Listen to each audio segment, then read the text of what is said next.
자, 전국의 밀란이 불길에 솟다 해가 이제 임술농민 밀란을 볼게요. 8장하고 그 다음 장의 이제 내용은 예전에 기초에 언급된 부분들이 많기 때문에 또 나왔고 좀 촘촘하게 이제 볼 필요가 있어요. 자, 조선후기에 이제 백성들 사이의 평등 의식과 비판적 사회 의식의 성장이 두드러졌다. 그러나 이 시기의 삼정, 그러니까 전정, 군정, 한국의 문란과 시주의 문제는 백성들의 생활 기반을 근본적으로 위협하였다. 이에 백성들은 현실 모순에 대한 적극적인 저항 움직임을 보였고 마침내 삼남 지역을 중심으로 해서 전국의 인술 농민빌란이 폭발되었다. 자, 조선후기에는 특히 그 최말기에 이르러 백성들의 의식이 크게 성장하고 있었다. 신분제 동요로 인해서 양반의 권위 실추, 분홍의 경제적 성장, 신분에 관계없이 토지 소유자 중심의 재편된 부세제도, 양명학과 천주교의 학사는 백성들의 평등의식을 크게 자극하였다. 그러나 사회생활, 현실생활에서 성장해왔던 이들의 희망과 상충되었기 때문에 백성들의 불만이 점점 고조되었고 난을 통해 세상을 한번 뒤바꿔보려는 생각이 널리 퍼졌다. 그래서 이단의 사회, 여기 중요한 게 난을 통해서 세상을 한번 뒤바꿔보려는 생각. 근데 요게 주의할 거는 이거 왕조교체라고 생각하시면 안 돼요. 왕조교체까지는 하지 않고 삼정의 문란 같은 거 있죠. 이런 것들 어떻게 좀 개선을 해보고 세도 정권에 대한 반발? 이 정도 해석을 하셔야 돼요. 그래서 그 당시 민들은 순진했는지 아니면 조선 왕조에 대한 신뢰감이 되게 높은지 몰라도 왕은 되게 믿었어요. 그래서 왕은 현명하고 똑똑한 우리를 위해서 하려고 했는데 그 밑에 있는 탕감 오리들이 완전히 개판 쳤다. 그러니까 얘네들을 뭐냐면 처벌하자는 논리야. 그리고 심지어는 탕감 오리조차도 뭐냐 왕이 파견된 사람이기 때문에 죽이진 않았어요. 이 사람들 망신 주고 쫓아낼 뿐이지. 그리고 다만 그 니는 죽여도 간은 죽이지 않았어요. 수영조는. 그러니까 이서총은 이제 잡아서 죽였지만 간은 죽이지 않았어. 관리들은. 그래서 이때 이제 세상을 한번 뒤바꾸는 생각.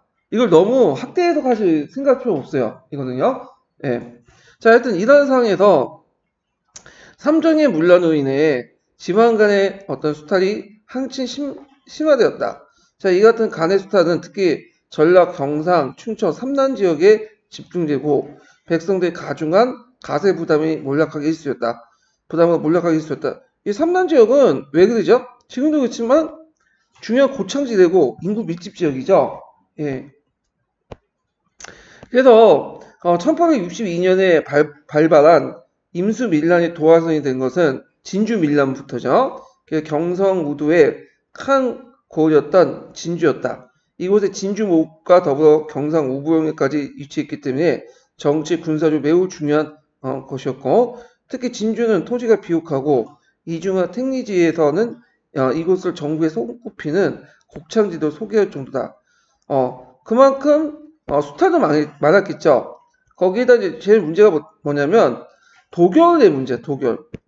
도결은 뭐냐면 19세기 들어가면 모든 세금 상당수 세금이 어디에 집중되기 시작하냐면 토지에 집중돼요. 그래서 토지에서는 일괄적으로 걷어. 왜냐면 사회 걷는 경우는 도망갈 수 있잖아. 근데 토지는 도망을 못 가요. 파악이 되고. 그러니까 쉽게 거둘 수 있는 대상이 토지야. 그래서 원래 토지에 이제 걷는 거는 전세죠, 전세. 전세가 기본적으로 이제 세금을 걷잖아요. 근데 거기에 조선 후기에 들어가서 세제 변화가 일어나면서 정결세들이 등장해. 그러니까 원래는 토지에 걷는 세금이 아니라 인이나 호에 걷는 세금이었는데 이것이 뭐냐면 토지에 걷는 세금으로 바뀌게 돼요. 거기다가 뭐냐면 총액제 있죠. 총액제 중에 이제 걷고 부족한 부분 있잖아요. 부족한 부분을 어디에 부과하냐면 토지에다 또 부과해. 거기다가 포음이라고 해가지고 간에서 운영한 그 재정에서 빵꾸 나는 거 있죠. 여러 가지 뭐 뇌물 먹고 횡령하고 그런 것도 또 어디에 부과돼요? 토지에다 부과돼. 그래서 이 토지에 이제 부과된 도결 문제가 이제 상당히 심했다. 그래서 학계에서는 도결에 대해서 양면적 평가를 해요. 하나가 중세적 수치체제가 몰려 넘어갔다. 근대적 수치체제로 변화됐다. 중세에는 호나 인후 기준에 갖고 있잖아. 근데 이제 토지나 재산을 근거해서 걷는다. 그렇지만 부정적으로는 이게 그런 의미보다는 안정적인 세원 확보에서 뭐냐면 여러 가지 명목 토지의 징수함으로써 오히려 사회 경제적 문제가 일어났다. 그 두 가지 평가가 있어요, 동시에. 자, 하여튼 이곳의 백성들은 도결 부담이 날려 갈수록 늘어나서 한 해에도 여러 번 납부할 지경이었다. 이뿐만 아니라 진주에서는 그 아까 포음이라는 게 있었죠, 그죠? 포음의 문제 때문에 이것도 도교대 부과되니까 이제 뭐냐면 백성들이 파산하고 폭삭 망하는 사람들이 늘어나죠. 그래서 이제 도교 부담에 견디지 못한 진주민들이 상경해서 비변사 이렇게 상황을 호소하기도 했으나 도교 문제가 해결되지 못했어요. 그래서 도교들이 계속 부과되는 상황에서 강과 민의 갈등이 커지고 그 다음에 진주 목사였던 홍병원이 또 도교 부과하려니까 이제는 완전 일촉즉발의 위기 상황까지 치닫게 되고 그리고 이제 오병사 백난신이 한국의 부족부를 또 아까처럼 호급을요 세금을 부과하는 통한을 또 결정하죠. 그 당시에는 일단 뭐 뇌물 횡령된 부분 그 다음에 부족한 부분 다 어디다 부과한다 보면 돼요. 도교대에 부어가지고 메꾸려고 했다. 이게 상당히 문제점이 있죠. 자, 이런 식으로 해가지고 도교를 이제 계속 하니까 그 당시 진주 백성의 유계춘을 중심으로 했고 밀란이 이제 일어나요. 물론 이 밀란이 일어나기 전에 백성들도 지금 약간 합법적인 장치를 통해서 하려고 했어. 소도 올려보고 민원도 넣고 벽소도 붙여놓고 근데 그게 안 되니까 이제 뭐가 되는 거야? 밀란이 일어난 거죠. 폭발돼서. 자, 인수밀란의 중심 세운 가중한 부상의 부담으로 고통받는 일반 백성이었지만 이들 봉기를 조직하고 주도했던 계층 전량은 아직 갖추지 못했고 그래서 그 요부민 아까 신양 계층 있죠. 일부 양방 명망가 몰락한 양반들이 초기에 밀란을 주도했어요. 그래서 요부민층은 조선기에 부를 축적해 경제적으로 성장한 계층이었으나 이 시기 때는 집중적인 수탈의 대상이 됐고 자칫 몰락할 위기가 있었고요. 그 다음에 명망가도 더 이상 면세특권을 누리지 못하고 간에서 수탈 대상이 됐죠. 그 이유는 뭐 공동납제가 이제 실시하고 그 다음에 이제 수령 징수제 이런 것들이 실시되면서 요 부분이나 뭐 예전처럼이나 뭐 다 못 먹고 못 사는 거야. 그래서 이렇게 해서 이제 폭발돼 나갔다. 근데 주의할 것은 이 요부민이나 이런 사람들은 가진 게 좀 있기 때문에 초기 때는 주도를 했는데 이게 점점 상황이 커져가면서 뭐냐면 학대돼 나가니까 점점 어떻게 된 거야? 발을 빼기 시작해요. 얘네들이 눈치 보면서. 예. 그리고 나서 실제적으로 이제 난이 본격화되면서 그 뭐냐면 보통 이제 주도했던 계층들은 이제 일반 백성들이 이제 주도하게 되죠. 자, 하여튼 그래서 이들 주도층은 일반 백성들의 심합체 밀란을 본격적으로 전개할 수 있는 데는 향해나 초군 같은 조직적 기반이 역할을 했다. 그 예전에 한번 시험 문제 나왔던 것이 이거죠. 민의, 이의, 동의. 왜냐하면 19세기 들어가면 항해가 완전 부세 자문기관에서 더 나가서 뭐예요? 어용화돼요. 그래서 한민의 어떤 이해관계나 이런 것들 전혀 반영 못해. 그러니까 민의, 이의, 도의 같은 것들을 조직해갖고 이제 이게 밀란의 뭐냐면 조직체가 되죠. 이게 예전에 기출문이 나왔으니까 기억을 해두시면 돼요. 예. 자, 이처럼 백성들이 주도한 항해는 여기에 참여하지 않는 항충민들이 벌금을 부과할 정도 강력한 공동체적 강제를 가지고 있었다. 한편 뒤에 넘어가서 밀란의 전기 과정에서 항해와 함께 중요한 역할을 했던 조직은 가난한 농민들이 농한기의 생계를 위해 공동으로 땔감을 체제했던 초군 집단이다. 그래서 이 초군의 조직들이 좀 나오죠. 그래서 이들이 이제 그 몰락한 농민과 일반 백성들을 대변했고요. 자, 하여튼 이런 조직을 기반으로 해가지고, 그러니까 이런 조직은 뭐야? 앞에 있는 항해. 요때 항해라는 것은 어용화된 항해가 아니라 이해, 도회 이런 조직들이죠. 등등. 그 다음에 초군 집단들. 자, 이들은 아까 얘기한 것처럼 처음부터 뭐 반란을 일으킬 생각 없었어요. 이 사람들은. 그래서 처음에는 이제 소장, 민원도 놓고 그러니까 이게 잘 안 되니까 이제 봉기를 한 거죠. 물론 중간에는 이제 또 뭐냐면 법서도 갖다 붙이고 거세라고 해서 그 세금을 반대하는 운동 이렇게 그래서 저항운동, 소극적으로 이렇게 하고 저는 예전에 거세라고 해갖고 통론에 했는데 그 말 듣고 어떤 생각을 했냐면 근육이 심하니까 남자의 양기를 자르는구나 그런 식으로 생각해요. 그게 아니라 이제 세금을 거부하는 운동. 그래서 이제 통론에 있어요. 예. 자, 하여튼 밀란 발생 초기의 난민들의 문제의식은 주로 간의 부세수타에 대한 모순에 집중됐다. 이때 부세수타는 뭐죠? 삼정의 문란이야. 삼정의 문란. 그 예전에 한번 이런 문제가 나왔어요. 2차 기출문제에. 그 당시 임수농민 봉기의 어떤 경제적 배경을 쓰시오. 이유를 쓰시오. 그래서 세도정치 이렇게 쓰신 분들이 있더라고요. 그럼 맞았을까 틀렸을까요? 틀렸죠 그거. 왜냐면 경제적 이유잖아. 그건 직접적 이유가 뭐냐면 경제주의니까 삼정의 문란이야. 삼정 문란. 그 어떤 분은 또 예전에는 지주존호제를 지향했다. 그러니까 지주존호제 철폐를 지향했다. 근데 그건 지향일 뿐이지 그 내용에 보면 그 내용이 없어요. 지주존호제가 그러니까 소유권까지 건들지 않은 그 내용이 없어. 주로 어디냐면 삼정의 문란이야. 근데 역사적 맥락으로 볼 때는 이 지주주의 지향이 맞지만 역사의 판단이고 실질적으로 삼정의 문란이 있어요. 예. 그렇죠. 지향을 예전에 한번 물어봤기 때문에 지향을 쓸 때는 삼정의 문란 쓰는 것보다는 지주존호제의 어떤 뭐냐면 지향 이렇게 써야 되는데 문제는 개혁의 한계는 뭘까요? 삼정의 문란의 한계가 초점을 맞춰서만 개혁을 했죠. 그런 것들 이제 구분해서 보시면 돼요. 근데 실제 그 농민들의 목소리는 삼정의 문란이다 이렇게 보시면 돼요. 예, 그걸 어떻게 개선해달라. 근데 역사적 맥락을 볼 때는 이 삼정의 문란은 지주존호제나 신분제 구조적인 특성이 나오는 거잖아요. 그러니까 그걸 이제 타파하고자 일어났다. 이렇게 보시면 되죠. 왜냐하면 역사적인 어떤 흐름은, 거시적 흐름은 직접 참가했던 사람들이 목소리뿐만 아니라 그 목소리가 어디에서 이제 앞으로 미래에 어떻게 더 발전될까, 그래서 더 확산되나, 그런 거를 이제 고려해가지고 같이 생각을 해보셔야 돼요. 이거는요. 자, 하여튼.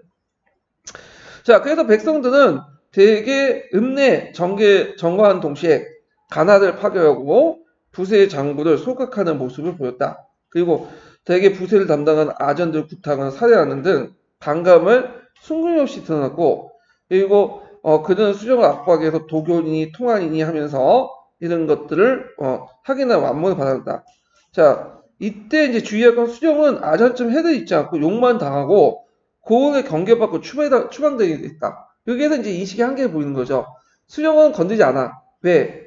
수정이 잘못해도 왕이 파견하는 거죠. 왕은 좋은 사람이야. 그러니까 수정을 건든다는 것은 왕을 건드는 거다. 우리는 조선왕을 지지하기 때문에 그건 안 된다. 해서 그냥 쫓아내는 정도야. 예.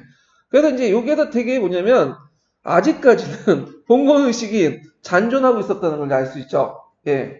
그리고 봉기를 할 때도 나중에 동학농민운동처럼 이게 전국 9년단이 넘어서 조직화되진 않아요. 대개 보면 영향을 받긴 하지만 9년 단위도 그냥 거기에 산발적 끝내. 그들이 뭐 연합을 해가지고 뭐 합세해서 서울을 공격한다 그런 생각을 못했던 것 같아. 그러니까 자, 그런데 밀란이 진행되면 새로운 양상이 이제 나타나는데 고유의 소장과 고리대를 강요하였던 양반지주의 지치를 불태우고 그들의 재물을 빼앗는 양상이 일어났다. 그래서 여기에서 이제 반봉건적 지향이 나타나는 거죠. 그래서 표면적으로는 삼정의 문란이지만 그들의 행동 속에서 뭐가 나타나기 시작한 거죠? 지주전호제의 어떤 부정. 물론 표현은 안 하지만 행동으로서 그런 모습들이 조금씩 나타나기 시작했다. 그래서 이제 이렇게 오는데, 자, 이러면서 이제 조금씩 부담을 느껴요. 요 부분이 지금. 아까 했지만 처음엔 주도했지만 이들이 이제 슬슬 발을 뺀다고 하죠. 그러면서 이제 항쟁 대열에 이탈하게 되고, 하여튼 이처럼 인수밀란은 전라도, 경상도, 충청도 3난 지역을 중심으로 함경도, 항해도까지 확산됐다. 그러나 그 사람들이 이제 한계가 있어요. 아까 얘기했지만 1862년에 임수밀란은 9년 단위를 벗어나서 강역에 통합하고 항상되지 못했다. 그리고 대개 해당 9년에 국한된 지 전개되었고, 이건 나중에 동학농민운동하고 비교해 볼 수 있죠. 동학농민운동은 9년 단위 넘어갔고 전라도 일대, 심지어는 이제 충청도나 이런 데 이제 까지 확대될 수 있었던 거는 뭐냐? 이거는 포접제라는 조직이 있었기 때문이죠. 조직화된 거야, 이거는. 근데 여기까지는 조직화되진 못했어. 예. 자, 이 한계를 드러난 이유로는 당시 각 9년별 조세 총액이 결정되었고 분배되는 총액제 부세 운영 방식 탓의 그 해결 방안도 9년과 달랐다는 거. 그 다음에 그 밀란을 주도했던 사람들이 아직 이념이 부재했다는 거. 그래서 이게 개별 사업 지금도 그렇잖아요. 지금 파업하면 되게 개별 사업장으로 파업을 하죠. 왜냐 그 주로 뭘 하겠대? 임금 협상을 해야 되잖아. 마찬가지로 그 당시에는 총액제이기 때문에 총액제는 마을 단위로 9년 단위로 이렇게 매겨지거든. 그러니까 9년을 대상으로 하는 거야. 그래서 이걸 전국적으로 조직화시키지 못했다는 거죠. 예. 그래갖고 나중에 이제 좀 약간 비유가 되지만 지금 개별 사업자 노동조합에서 그 당시 이제 그 뭐냐면 산별 노조 이게 기업별 뭐 직종별 노조도 이렇게 바뀌려고 하는 이유가 뭐냐면 이게 개별 사업자고 하다 보면 어떻게 돼? 임금 문제밖에 이게 안 되는 거야. 이거 조직화를 못해. 근데 직능별로 해서 금속노조니 뭐 이렇게 바꿔버리면 어떻게 돼요? 그 개별 사업자 노조만 대상을 하는 게 아니라 개별 사업자만 대상하는 게 아니라 임금 문제 아니라 정치적 구조적 문제까지 건들 수 있죠. 근데 똑같은 것 같아요. 그러니까 요 단계까지는 넘어가지 못한 것 같아. 지금. 자, 그 다음에 이제 하여튼 이 때문에 주변 지역까지 연대해서 밀란을 지속하기 어렵고 조선 정부의 해유와 진압에 의해 밀란이 쉽게 와야 되는 결과를 이어졌다. 그래서 조선 정부는 이제 밀란이 일어나면 누굴 파견하냐면 아넥사를 파견해요. 아넥사. 그래서 아넥사를 파견해서 이제 일단 밀란을 조사하고 그 다음에 또 밀란의 주동자들 잡아놔서 죽여. 그러니까 밀란 단순히 참여자는 놔두고 다 죽이면 또 안 되죠. 막 일어나니까. 그래서 몇 명에가 이제 일종의 경고 차원에서 한 두세 명 죽이고 이제 효수를 시키고 그 다음에 밀란이 일어난 그 책임자들 파직을 시켜요. 뭐 파직을 시켜 유배를 시키든지 아니면 중앙으로 올라오든지 해가지고 하고 나서 잠시 일시적으로 그 지역에 뭐 여러 가지 면세 명령 특권을 또 줘. 근데 그건 일시적인 거고 그런 식으로 이제 잠잠해주고. 그러니까 근데 이게 한 곳에만 일어나는 게 아니라 동시다발적으로 일어나다 보니까 이제 그런 식으로 뿐만 좀 약간 근본적인 문제가 해결할 필요가 있잖아요. 그래서 철종이 이제 무슨 내용을 내냐면 이제 뭐냐면 본 문제 이번 밀란을 어떻게 대처할 수 있는 방안을 그리고 삼정의 밀란을 개선할 수 있는 방안을 해결 의견을 이제 구하죠. 국민을 대상으로. 이걸 뭐라고 하냐면 구원이라고 해. 그러니까 위에 있는 사람이 임금이 직접 교지를 내가지고 뭐냐면 구원, 백성들에게 사대부들에게 의견을 구하는 구원이라고 하는데 그 구원에 응하는 상소를 뭐냐면 응지상소라고 해요. 네, 응지상소. 그래서 교지에 응했다 해서 응지상소라고 하죠. 그래서 응지상소는 다른 상소와 달리 임금에 대한 비판도 상당히 자유롭게 허용해요. 내가 너네들의 언론을 개방해서 언론 열어서 의견을 듣겠다는데 임금한테 좀 약간 쓴소리 했다고 해서 잡아내서 참여를 시키면 누가 하겠어? 못하죠. 임금이 이제 말의 신뢰가 떨어지는 거 아니야. 그러니까 이때는 다양한 의견들이 이제 올라오죠. 그래갖고 임지상소가 이제 나중에 뒤에 이제 삼정의 문란을 어떻게 개선할 것이냐. 그거 가지고 이제 뒤에 부착이 있는데 이건 그때 보기도 하고요. 자, 하여튼 그래서 일부 지역의 인원 한계를 극복하고 주변에 고대 통문을 돌려서 항쟁에 동참시킨 사례를 발견하는데 이것은 이제 일부 지역이고 고립 분산성을 극복하고 연대를 지향한 농민봉기는 언제부터 가능했다? 동학농민운동부터 가능했다. 자, 동학농민운동은 일종 9년 단위를 초과할 수 있는 무슨 제가 있었다? 포접제라는 종교 조직이 있었죠. 물론 이게 종교 조직이지만 운동 당시에는 일종의 뭐 조직을 만들 수 있는 전국적인 조직화 시킬 수 있는 기반이 되었고 그 다음에 이념이라는 게 있었어요. 이게 뭘까요? 동학이야. 물론 거기 농민봉기군이 다 동학을 믿었던 건 아니에요. 그렇지만 동학이 일종의 구심점이 됐다. 그렇다고 해서 동학농민운동이 완전히 봉건적인 어떤 그것을 떨쳐냈냐 새로운 이데올을 만들었냐 그건 또 아니야. 그러니까 상대적으로 볼 때는 뭐죠? 지금 임수밀란보다는 좀 더 발전된 동학이라는 게 있지만 그렇다고 해서 뭐 새로운 사회를 열었거나 그다음 조선 왕조를 부정했다? 그것도 아니죠. 예. 은근히 조선시대 때 백성들이 조선 왕조에 대해서는 그렇게 부정적이지 않았어요. 그러니까 뭐 밀란이 일어나든 반란을 일으키든 간에 그 대상이 조선 왕조를 대상한 게 아니라 대개 보면 그 밑에 있는 탕가오리들 대상한 거야. 그런 측면에서 조선왕조가 상당히 민심을 많이 쌓아뒀고, 500년 동안 유지되는 것도 다 이유가 있는 거예요. 막 조선 막 비난하고 그러지만, 나름대로 백성들의 신망을 많이 쌓았기 때문에 500년 동안 유지될 수 있었던 거야. 다른 나라에서는 거의 뭐 중국의 왕조는 200년 동안 마다가 이제 교체되잖아요? 예. 자, 하여튼. 자, 그 다음에 뒤에 넘어가서요. 거기 참 사전은 좀 약간 읽어볼게요. 이게 이제 시험문이 나왔던 거니까. 자, 몇 페이지 보시냐면, 자료 4번을 볼게요. 541페이지. 자, 난이 전개된 가정과 그 시작의 앞뒤를 살펴보면, 결국 땔감이나 지는 자들이 하루아침에 준비될 것이 아니고, 요때 땔감이 지는 자들, 이게 뭘까요, 이거는? 초군이죠? 네. 그래서 그 항쟁의 조직적 기반이 초군하고 뭐가 있었다고 했죠? 향해, 이런 것들 있죠? 그 배운에는 뭐가 있었다? 요 부분이 있을 거다. 여기에서 이제 사령 문제 나오면, 여기 치워놓고, 이걸 뭐라고 하냐? 요 부분을 쓰면 되고, 땔감을 지는 자, 그러면 이 당시에 뭐라고 불렀냐? 초군. 이렇게 쓰시면 되겠죠? 자, 그래서 요 부분을 보면 정의가 나오죠?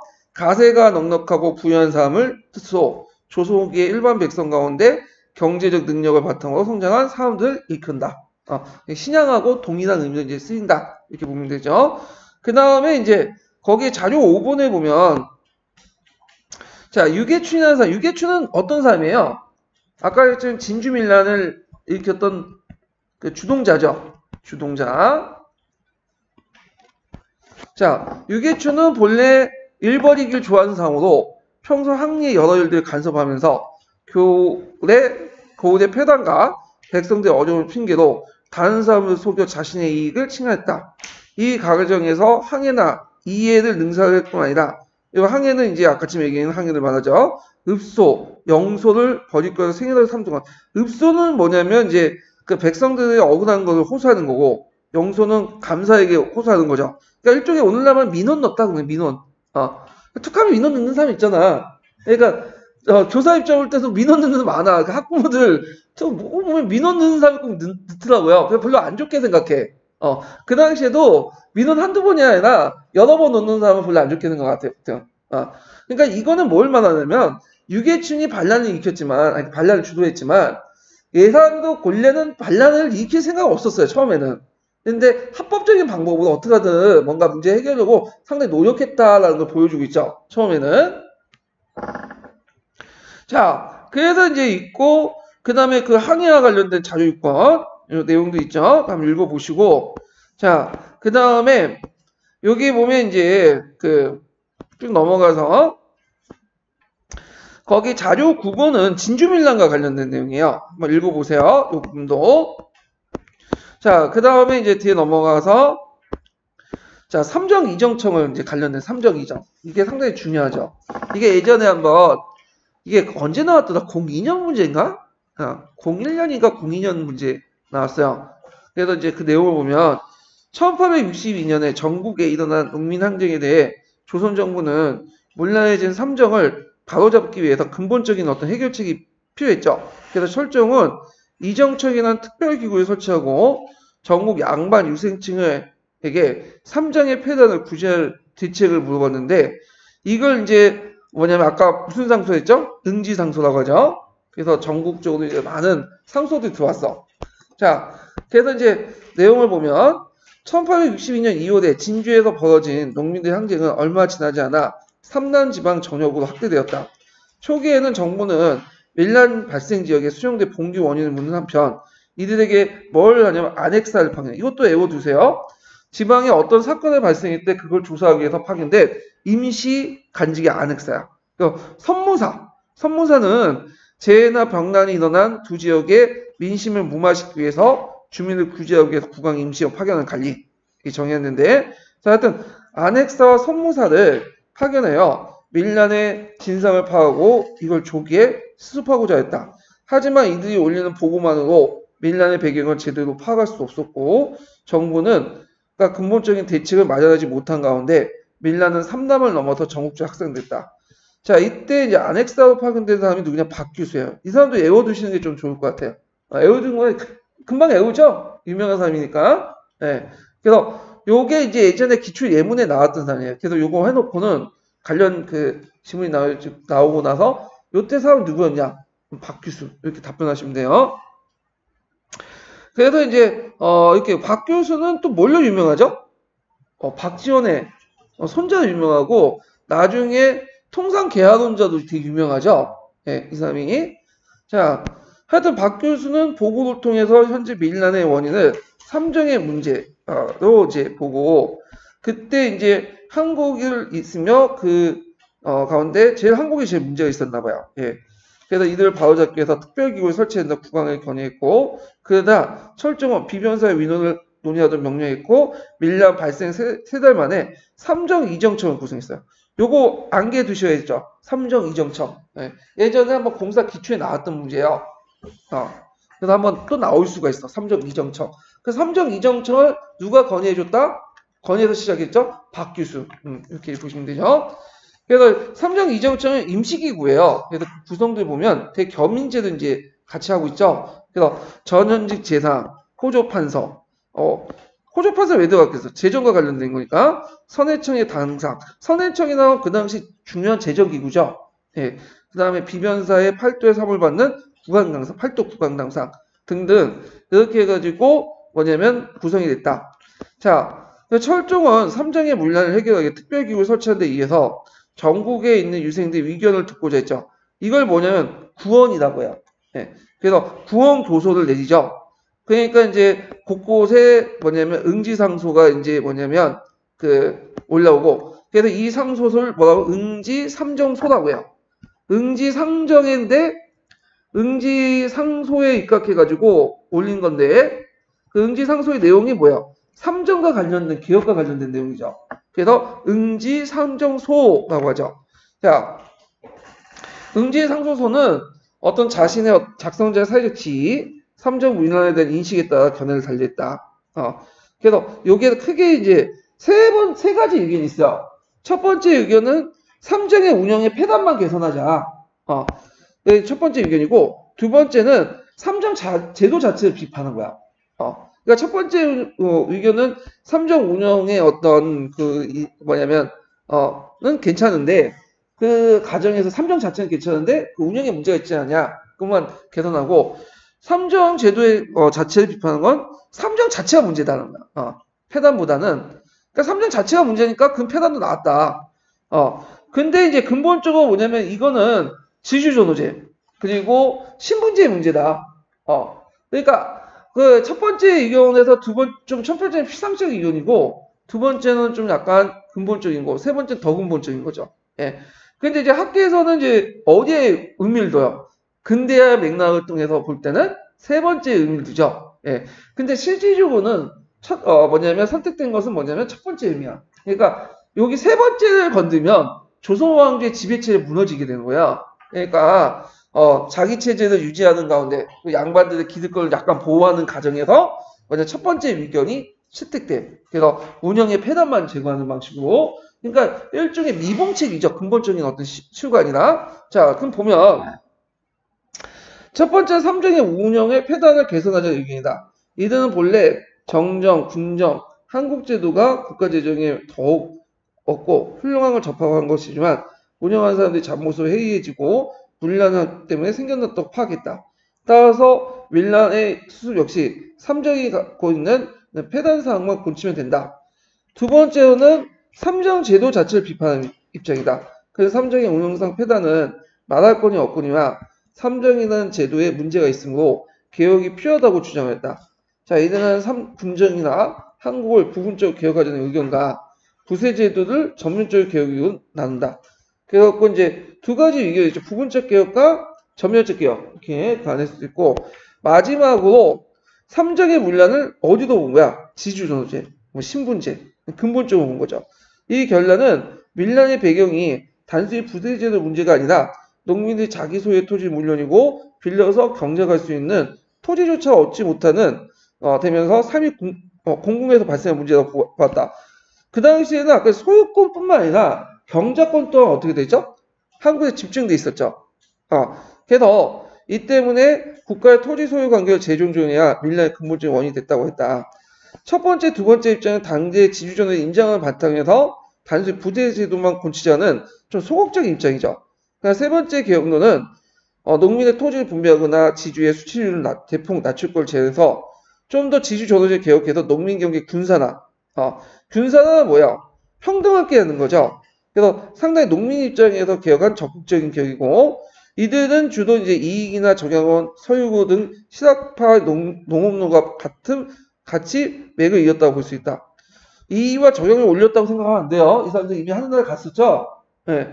서유고는 아직 살았을지 모르겠는데, 하여튼 그런 맥락에서 나왔다. 그러니까 여기에서 볼 때 이제 세 번째 입장을 이제 뭐냐면 올린 사람들 주로 어떤 사람들이에요? 개혁적인 사람들이죠. 네, 개혁적인 사람, 극소수. 그리고 가진 사람이에요? 못 가진 사람이에요? 양반 중에서. 못 가진 사람이겠죠. 가지고 있으면 솔직히 말해서 개혁을 하자고 목소리 내기가 좀 힘들어. 물론 강남 좌파처럼 자기 계급의 이익을 부정하는 사람도 있긴 있죠. 예. 근데 그 사람들은 극히 소수예요. 자기 신념이 앞선 사람인데 세상의 신념보다는 항상 이해관계가 앞서 있더라고. 예. 자, 그래서 첫 번째 위견이 선택됐다. 이렇게 보시면 돼요. 방향이. 자, 그래서 이러한 개혁을 종합해서 이제 이정청에서는 정정 13개조, 군정 5개조, 한국 23개조 이렇게 이제 발표하고 이들 정책은 가혹한 수치를 금지하면서 탄력한 세력을 합추하는 데 목표가 있다. 이게 정책 목표가 쭉 나오죠. 자, 먼저 정정에 대한 양전 사업이 문제의 근본적인 해결책이나 그 양전은 이제 여러분도 알다시피 토지 조사 사업이에요. 토지 조사. 그래서 건국대전에는 몇 년에 한 번씩 하게 되냐면 실제 원칙도 따지면 20년에 한 번씩 해. 근데 이 양전 사업은 돈이 많이 들어가. 막대한 재정이 들어가. 그리고 측량 기술도 그다지 발달하지 못했잖아. 그러다 보니까 몇 번 양전 사업은 있었어. 조선시대 때 역사 보면. 근데 이제 20년마다 하는 게 아니라 50년마다, 100년마다 한 번씩 할 때도 있고. 그리고 한 번 하면 전국적으로 잘 못해요. 특히 일부 지역만 딱 하고 나서 끝나버려. 우리가 강문양정도 있잖아요.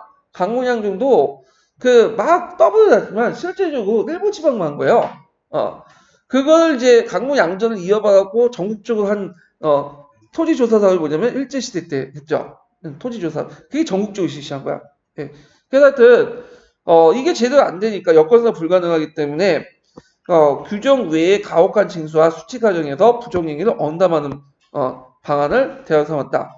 그리고 이제 군정과 관련돼서 16세에서 60세까지 군역 충원의 원칙을 지켜 폐달 맞고 군적에 빠진 사람들 찾아내는 것도 이제 맞고요.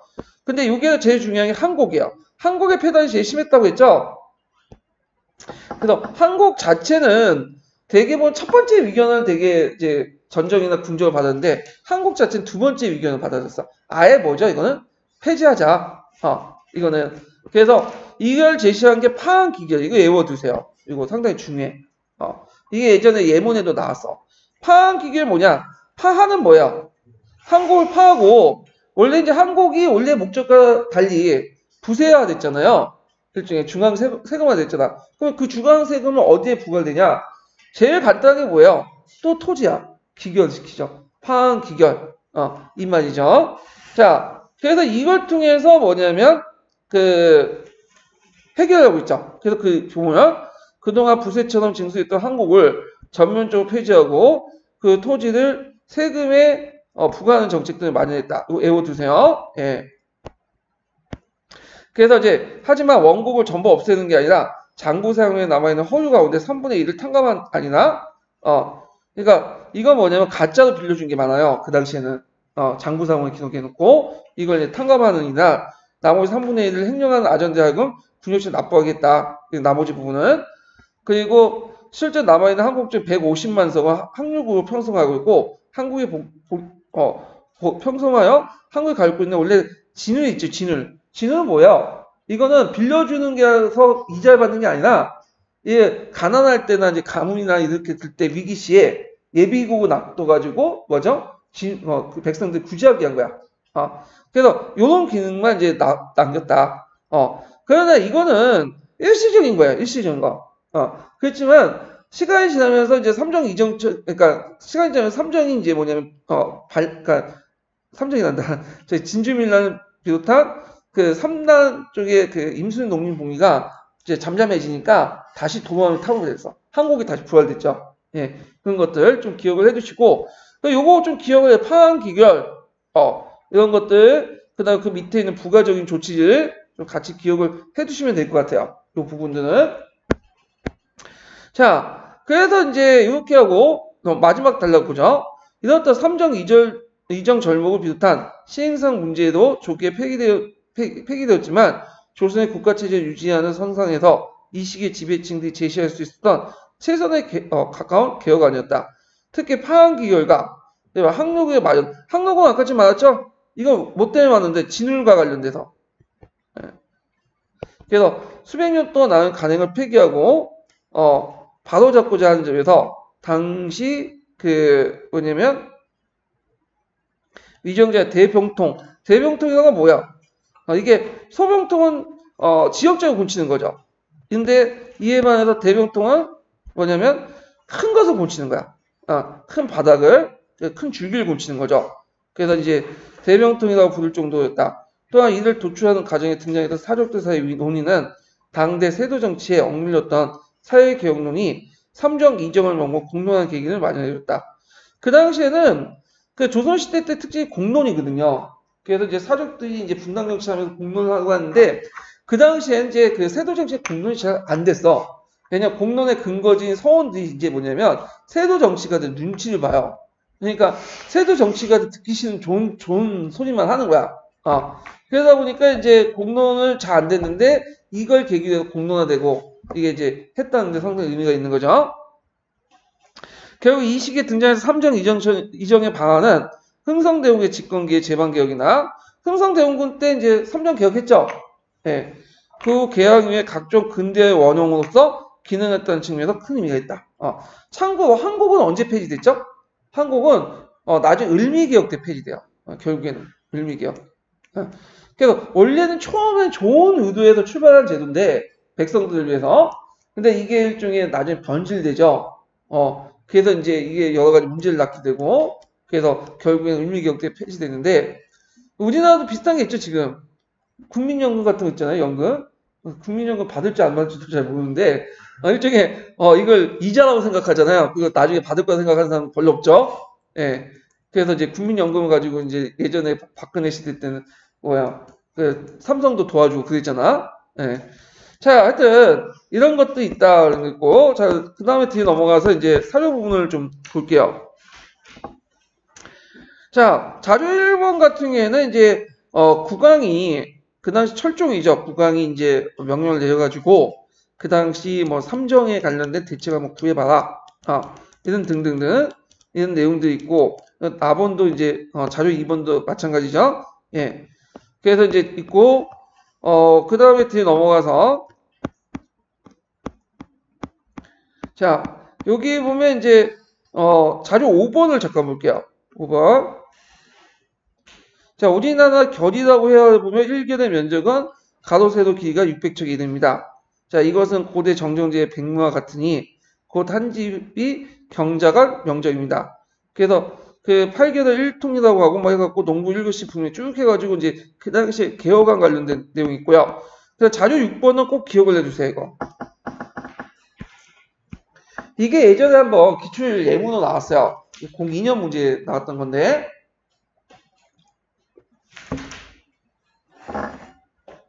자, 정정 개혁안을 볼게요. 모두 3세와 관련된 것 외에도 추가되거나 새롭게 만들어진 조목은 일절 확파한다. 그래서 백성들 하여금 이를 다 알도록 하고 확파된 조목과 수요는 책으로 잘 만들어 본사에 보고한다. 이때 3세라는 것은 그 전세 대동 혹포를 말해요.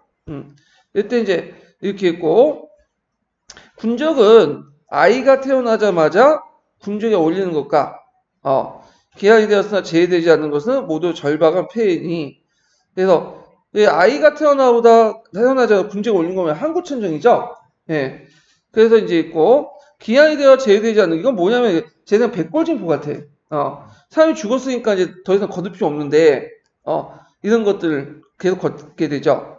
자, 항정이 이제 보면 한국이 폐지되고 이들 토지에 부과된 대병통 관계는, 대병통은 큰 이제 뭐냐면 것을 주요 이제 문제점이죠. 그걸 개선해야겠다. 그래서 조례 거행할 때 마땅히 아주 상세히 위견을 달아 영원히 고치지 못한 법을 만들고, 또 다시 각도에 명령하여 한국의 총리가 그 지초를 질서 있게 보고하도록 하고, 대동상목에 따라서 반포하도록 실시해라. 이게 안 나왔지만 결국엔 파한 기견을 하자는 거야. 예. 고치지 말도 했지만 실제로 고쳤죠. 예. 일시적인 거예요. 이것도 다 수치가. 자, 그래갖고 이제 이렇게 봤고요. 그 다음에 관련된 내용 이제 뿌셈 이렇게 다 끝났죠? 이렇게 해서 예. 이게 지금 뿌셈 다 끝났고 이제 좀 약간 커트를 했다가 한 통 넘어갈게요.